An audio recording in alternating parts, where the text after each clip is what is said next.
2000 वर्षापूर्वी एक गुलाम जन्माला आला, ज्याला स्वतःचं नाव देखील कधी मिळालेलं नाही. असं म्हणतात की त्याच्या मालकाने थट्टा मस्करीत त्याचं पाय तोडून टाकलं होतं, फक्त हे पाहण्यासाठी की तो लंगडत चालताना कसा दिसेल. कालांतराने या गुलामाला एका दुसऱ्या मालकाने विकत घेतलं. आता हा मालक देखील आधी एकेकाळी स्वतः एक गुलाम होता. त्याने स्वतःला मुक्तता मिळवली होती आणि आता तो एका राजदरबारात कामाला होता. आता यामुळे या आपल्या गुलामाला राजदरबारात फिरण्याचा योग आलेला होता. तो तिथल्या मोठमोठ्या पार्ट्यात हातभारासाठी काम करायला असताना त्याने तिथल्या सगळ्या लोकांना जवळून पाहिलं.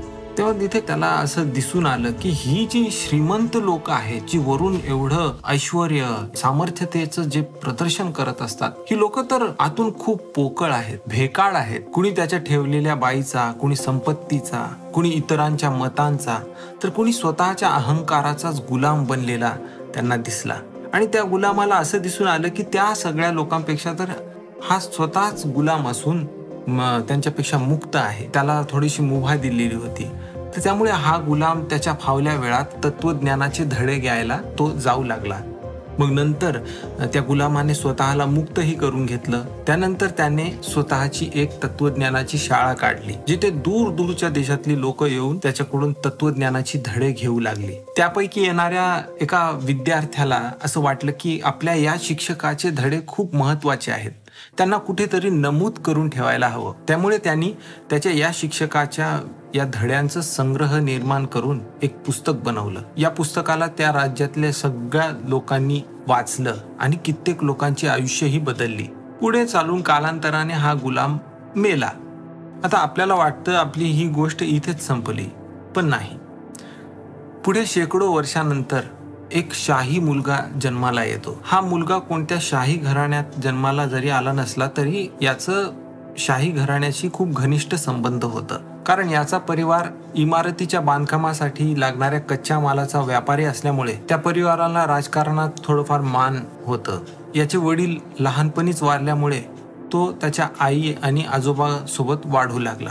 त्या काळातला जो राजा होता त्याला स्वतःचा पुत्र नव्हता आणि याची तब्येत ढासळत असल्यामुळे याला राजगादीचा वारसदार शोधायचा होता.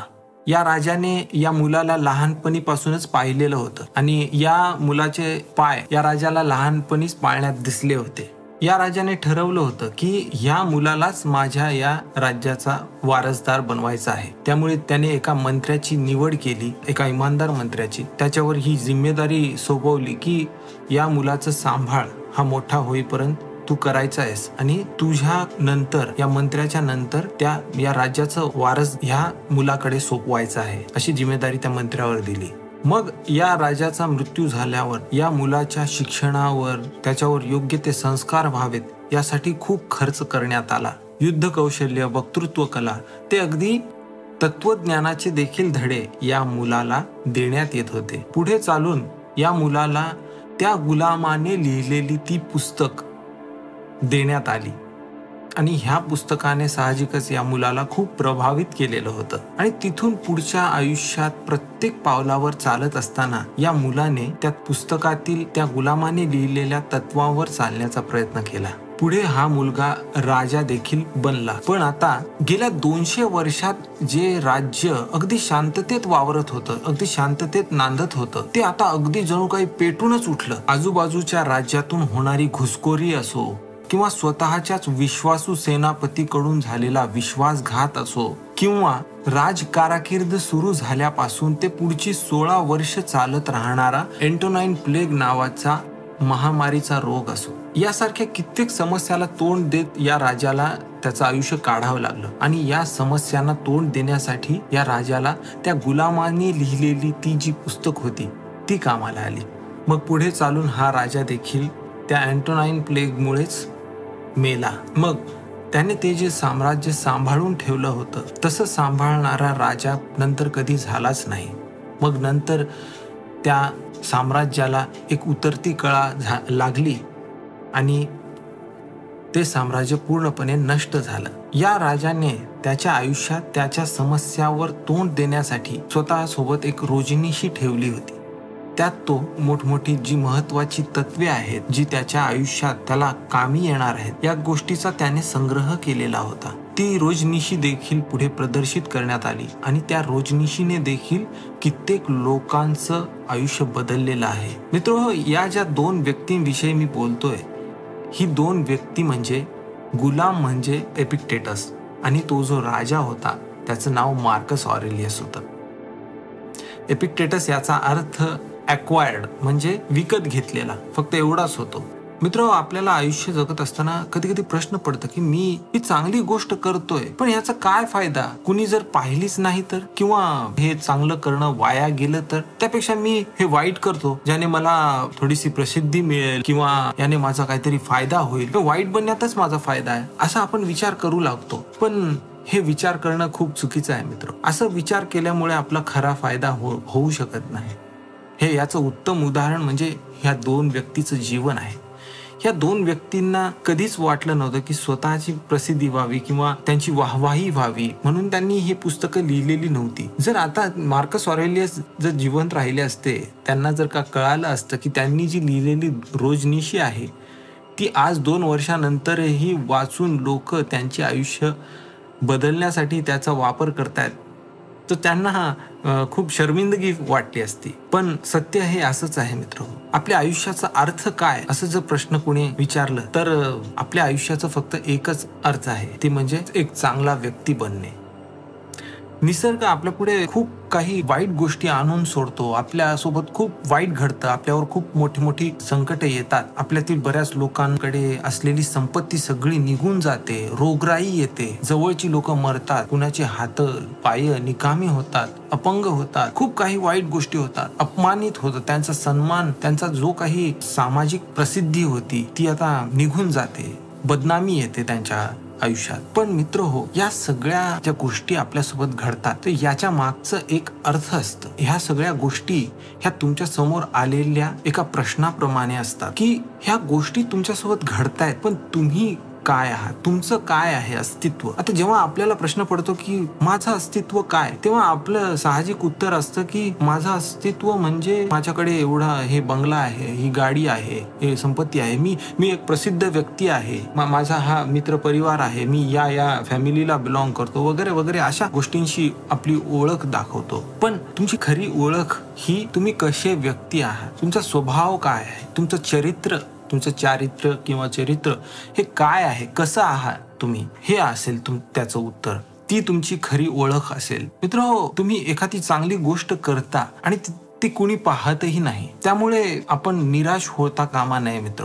आपण एखादी चांगली गोष्ट करण्यामागचा हेतू आपला हा असला नाही पाहिजे की लोकांनी त्याची दखल घ्यावी आणि आपल्याला सन्मान मिळावा. आपल्याला एक चांगलं काम किंवा एखादी चांगली गोष्ट यासाठी करायची असते कारण तो एकमेव आपला धर्म असतो. आपल्या हिंदू संस्कृतीत धर्म या शब्दाचा खरा अर्थ थोडासा वेगळा आहे. म्हणजे तुमचं मूल जे कर्तव्य आहे त्याला धर्म असं म्हणतात. म्हणजे तुमचा जो स्वभाव या शब्दाशी मेळ खातो धर्म. मान्य आहे की आपल्याला काही नैसर्गिक एक अहंकार थोडा बहुत असतो किंवा आपल्याला अज्ञानता असते, तर त्यामुळे काही चुका आपल्याकडून घडत असतात. पण अशा प्रसंगी आपल्याला योग्य ते ज्ञान मिळवून स्वतःची प्रगती केली पाहिजे, स्वतःला एका चांगल्या मार्गपथाकडे नेण्याचा प्रयत्न केला पाहिजे. आणि हे का करायचंय तर हेच आयुष्याचं ध्येय आहे. तुम्ही वाईट व्यक्ती जर बनावं अशी जर तुमची इच्छा असेल की बाबा मला स्वार्थी बनायचं आहे आणि मला फक्त माझाच फायदा बघायचा आहे, त्यात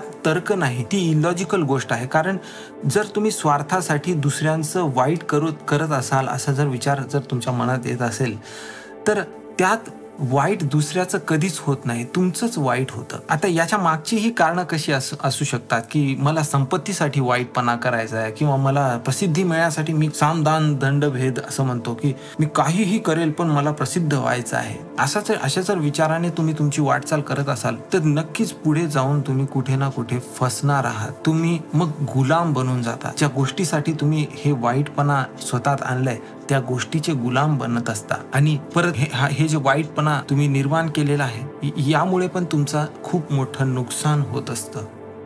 आपल्याला वाटतं की मी आता एखाद्या व्यक्तीला त्रास देईल पण पाहणार कोणी नाही आणि माझ्या हातात तेवढी शक्ती आहे, माझ्या हातात तेवढं पॉवर आहे की मी याला काहीही करू शकतो. आणि कोणीच काही माझं बिघडवू शकणार नाही. पण पुढे चालून ही जी वृत्ती आहे आपल्यातली की दुसऱ्याला त्रास देण्याची, ह्या वृत्तीमुळे आपलं खूप मोठं नुकसान होत असतं. आणि राहिला प्रश्न त्याचा, ज्याने तुमचं ते टॉर्चर सहन केलेलं आहे त्या व्यक्तीचं तर फायदाच झाला, त्याला त्याच्यातल्या सहनशक्तीचं दर्शन झालं. तर हीच गोष्ट जर तुम्ही त्याच्या पॉइंट ऑफ व्ह्यूने आपण जर विचार करू लागलो की आपल्यासोबत होणाऱ्या प्रत्येक वाईट गोष्टीला जर आपण, ही माझ्यातली एक परीक्षा आहे माझ्या सहनशक्तीची, तर अशा प्रकारे जर तुम्ही आयुष्य जगू लागलात तर तुम्ही एक खूप मजबूत व्यक्ती बनाल. आणि तुम्ही जसं जसं तुम्ही चांगले कामं करू लागता लोकांसाठी किंवा एक चांगला व्यक्ती बनण्याचा जरी म्हणजे आवेग ज्याला म्हणतो आपण, जे इम्पल्सेस असतात की म्हणजे आळस वगैरे सारख्या गोष्टी, की एखादी गोष्टीचं आकर्षण भौतिक गोष्टीविषयी की ती माझ्याकडे असावी, ते या गोष्टीवर जेव्हा नियंत्रण मिळवून स्वतःला स्वनियंत्रण जे म्हणतो आपण ते जेव्हा आपण निर्माण करू तेव्हा नक्कीच आपण एक सुखी व्यक्ती, एक समाधानी व्यक्ती, एका ऋषीसारखं व्यक्ती बनण्याच्या मार्गाकडे आपण जाऊ शकतो. तर मित्र हो, या दोघांच्या या कथेपेक्षा यांनी लिहिलेली ही जी 2 पुस्तकं आहेत, या पुस्तकांचं महत्त्व खूप आहे मित्र. या पुस्तकामुळे कित्येक लोकांचं आयुष्य बदललेलं आहे, माझंही आयुष्य बदललेलं आहे. या पुस्तकातील विविध प्रकारची जी मतं आहेत ती मी या चॅनलवर मांडण्याचा प्रयत्न करतो मित्र हो. तर नक्कीच माझे इतरही व्हिडिओ चेक करा. धन्यवाद.